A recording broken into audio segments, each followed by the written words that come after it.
Welcome everyone to a casted game of Age of Empires 4, and today exploring in the east side of the map, playing in teal, we've got beastyqt playing as the Byzantines, and his opponent in the west side of the map, playing in orange, we've got 3DB playing as the French. Welcome everyone to Lipany. That is the map for today, featuring one of the civilizations as part of the Sultan's Ascent DLC, the Byzantines, a new one. Pretty excited to see what Beasty has in store for us today with this civilization, going up against one of the old boys, the French, being played by 3DB. Hope you guys are having a good morning, good afternoon, good evening, wherever you are. And we're going to be in for a good game, I think. So the French and the Byzantines, I mean, the thing is, the Byzantines obviously has a lot of work to be done to explore the civilization. I actually think that a lot of people are going for the winery landmark, but actually the Imperial Hippodrome can be really strong, especially with a couple of the upgrades that they can get, or the activatable abilities, I should say. I'll be excited to see if Beasty tries to do that, because of course he's going to be under a lot of pressure from the French. Typically a very aggro civilization, very strong in the feudal age. The French Royal Knights, following it up with archers. A standard sort of French thing, and usually having a good economy behind it as well. We often do see a lot of 2 town centre play from the French, and so I wonder whether that's going to be a case for B, whether he decides to go for the second town centre. And if he does, I mean, I think the Imperial Hippodrome can be a really nice counter to it. It does produce horsemen quite quickly, usually using the abilities as well to heal up those units and also increase the attack damage for them. I think it can be pretty strong. We're going to go for an early cistern expansion, so this is really interesting. So each cistern for the Byzantines actually increases the gathering rate of villagers by 5%, but if you increase the water level by getting more cisterns and connecting them with aqueducts, then you can increase that amount, of course. And also it actually increases the production speed of military buildings placed around it, and that includes the Imperial Hippodrome. So not only are you getting a stable effectively for free with the Imperial Hippodrome landmark, but you're also getting increased production speed from the cistern. Not to mention the activatable abilities. Got 2 villages on the stone, so I think he's not done here. I think Beasty might even add a 3rd cistern and connect it up with aqueducts. Quite possibly, we'll have to see. But I think it's quite a strong eco bonus when you factor in that's 15% gather rate on these villages if he does get the 3rd one. Of course, at the moment it's going to be at 10. That's going to be a really nice boost to the economy. Now, the French are going to be going up with the School of Cavalry. Building up with a good number of villages. 5 now switched into 4. Now going over to wood. So expected to see a French Royal Knight. This kind of typical thing there. And he's going to look to try and put some pressure nice and early. We'll have to see what it can achieve. It does have a couple of points that it can hit here. The stone and the gold pretty exposed. A couple of villages heading forward now. It's going to be going for the Imperial Hippodrome. We kind of expected it, to be fair, with the build that he's going for and the civilization matchup. But it's still really nice to see this landmark being used for the Byzantines. And we'll see how much more luck he has with this. So I hope you guys have been enjoying the casted content on the channel recently. The support you guys have been giving it absolutely phenomenal. I really appreciate it. Even small things like giving the video a thumbs up really helps, because of course the YouTube algorithm is a beastly thing. It's something that makes a big difference. But speaking about making a big difference, I think the Byzantines are going to make a big difference in Age of Empires 4. Certainly one of the more, I guess, popular civilizations from the Sultan's Ascent DLC, to go alongside the Japanese. I think 2 very popular civilizations. I think it's going to change a lot of things in terms of how strategies are, how players play the game. I think we have lots to discover, lots to explore, especially with the playstyles for the 2 civilizations. I think obviously the Japanese have been, they've got a lot of build orders out for them. They've got a lot of strategies already figured out. 2 town centers quite viable. And they do obviously get a lot of units out very quickly. Especially units with very unique dynamics and mechanics. I think especially with the unobligation. But seeing as we're not really featuring the Japanese today, let's focus on the Byzantines, because they're really going to be shaking things up, especially with the cataphract and the castle edge. Can't wait. I can't wait. Alrighty. Well, Deer Pack is being taken. They have a B, and well, he's going to be safe for now, but the Imperial Hippodrome is going to be built pretty soon by Beasty. Should be able to get horsemen out quite quickly. So just to let you guys know that this is a game from Donati's tournament. This is actually game number 3 in the series. I have casted game number 1. I'm not going to spoil the result if you haven't seen it yet. That will be on YouTube. All these videos will be on YouTube, because I'm casting live on Twitch today. So by the way, if you're watching on YouTube later, maybe think about joining in one time on Twitch.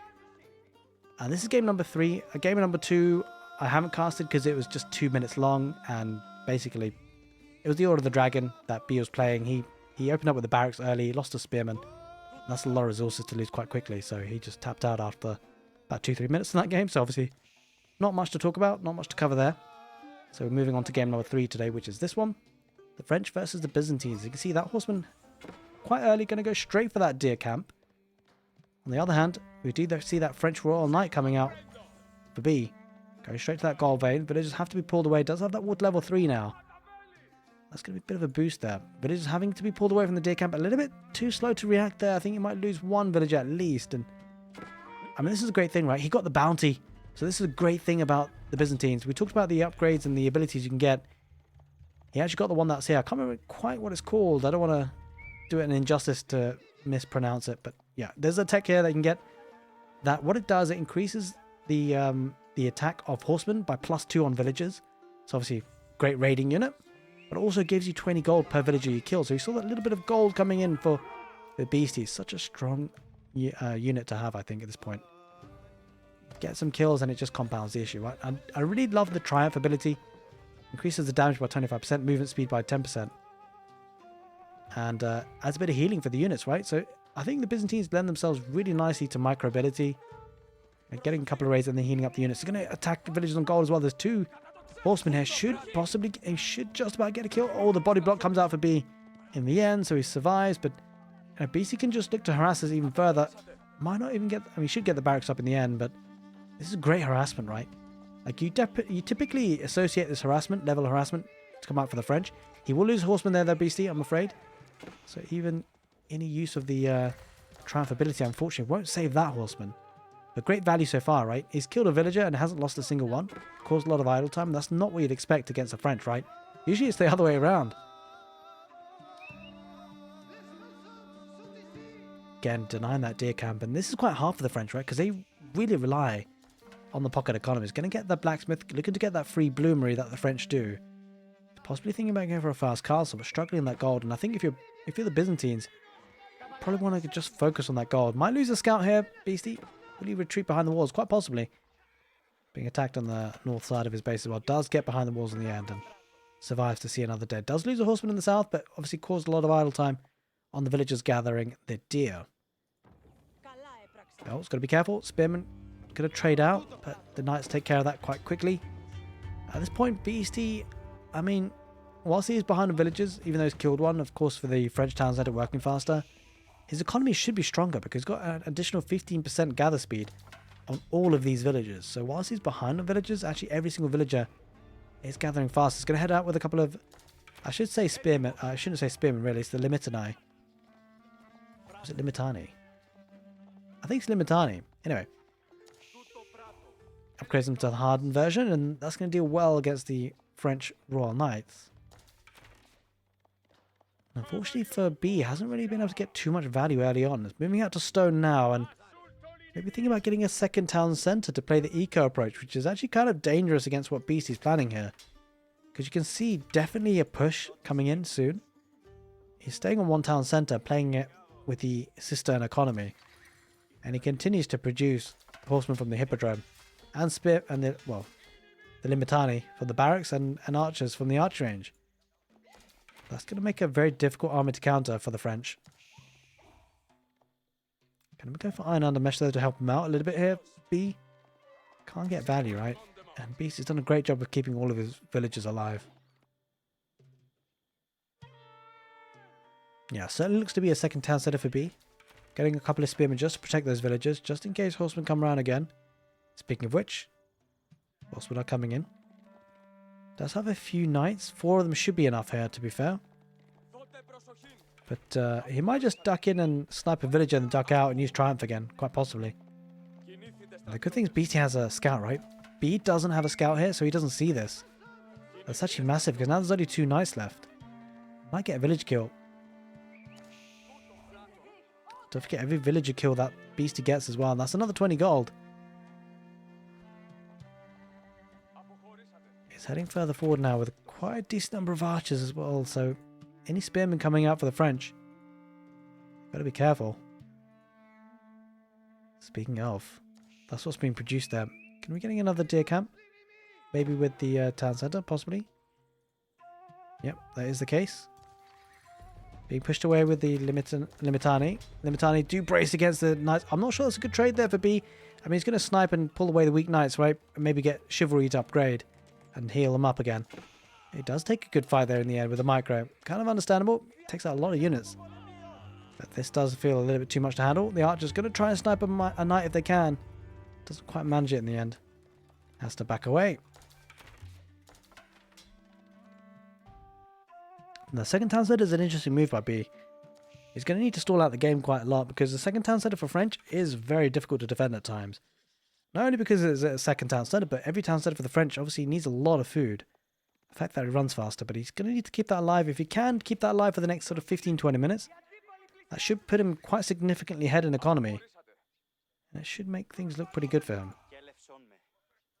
Speaking of looking good, well, the walling is looking good here for Beasty to protect his economy. Diving in with a couple of horsemen, does snipe another villager and backs away.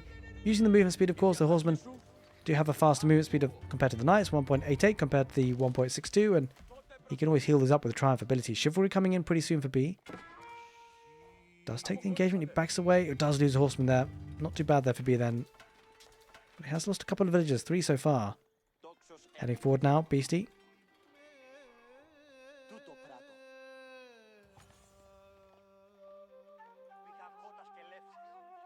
So it's going to be looking to protect that second town center. He's going to need to.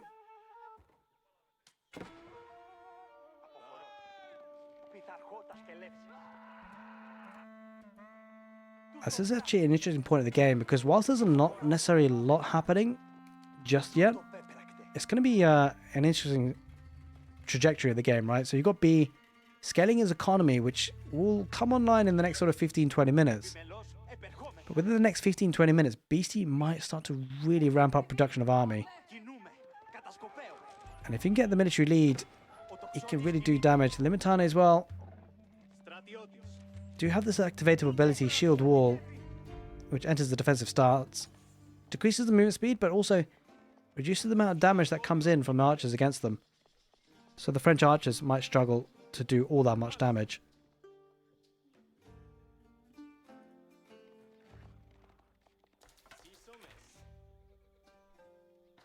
Beasty just looking to wall up again and get those nice berries. And don't forget, it does have access to olive oil, right? He's got 1,116 olive oil right now. Does have a mercenary house.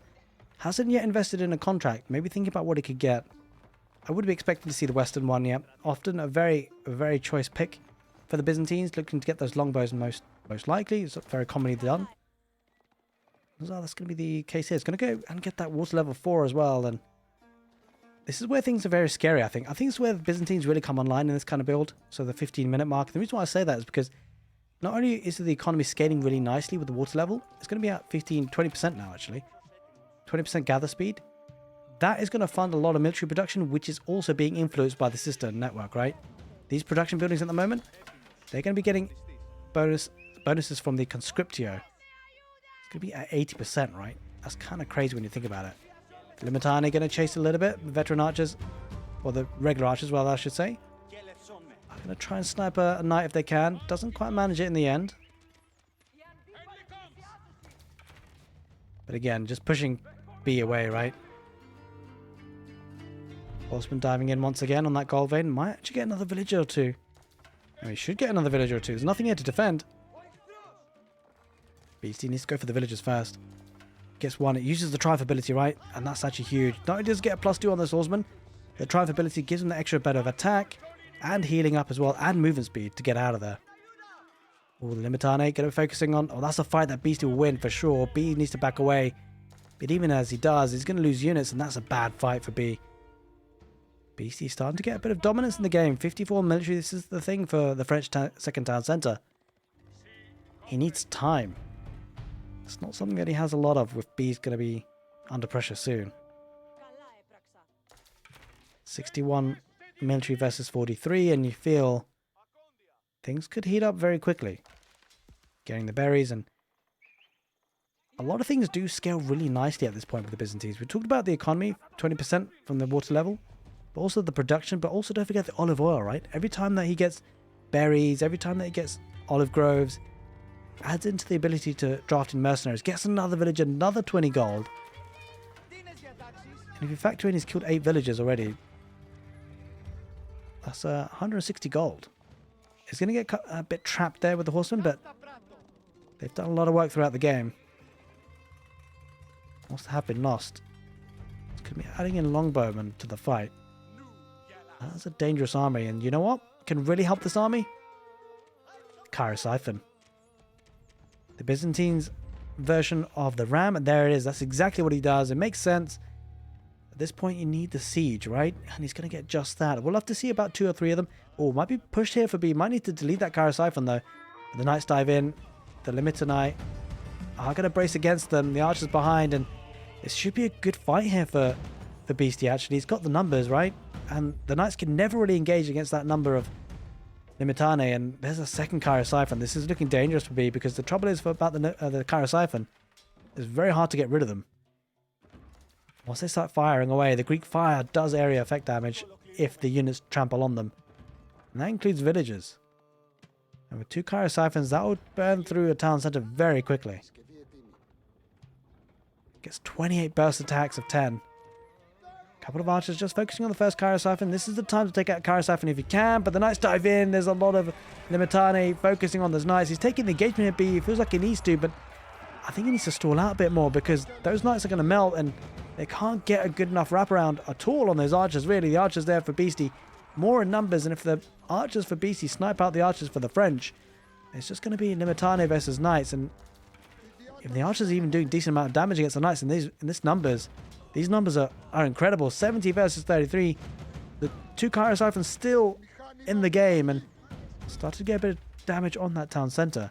Does have an outpost which has been upgraded for B, but take a look at this. 69 military versus 27. And this is looking really bad for B. Doesn't have the mass of knights that he needed. The archers and the longbowmen, more than enough to deal with. It's going to get a third Siphon. There's one that's a little bit weak. I would love to see a villager or 2 just come out to repair that if they could. But once it starts firing, he should be fine. And there it is. The villagers might try and torch down, but he might lose 1 Siphon, I think. But he's still got 1 left and another one coming. And there it is. So despite having a villager lead here, B hasn't really been able to translate into military, and the French do have very expensive units in the front of in the form of the French Royal Knight, which we'll see. They're going to be riding in, but they're going to be taking fire damage, right? The archers and longbowmen are behind them, and I don't think he might get 1 Siphon here. Possibly not even that, I don't think. No, he doesn't. He loses the knights. The archer's going down for B. He's down to 25 military versus 75, and Beasty is in full control of this game. B wasn't able to defend just quite as much as he needed to. And there it is, ladies and gentlemen. B taps out. Beasty coming in with a different, new type of Byzantines. And while Beasty's Byzantines, they definitely burn. Hope you guys enjoyed the casted game on YouTube. If you did, give the video a thumbs up. Take care, and see you next time.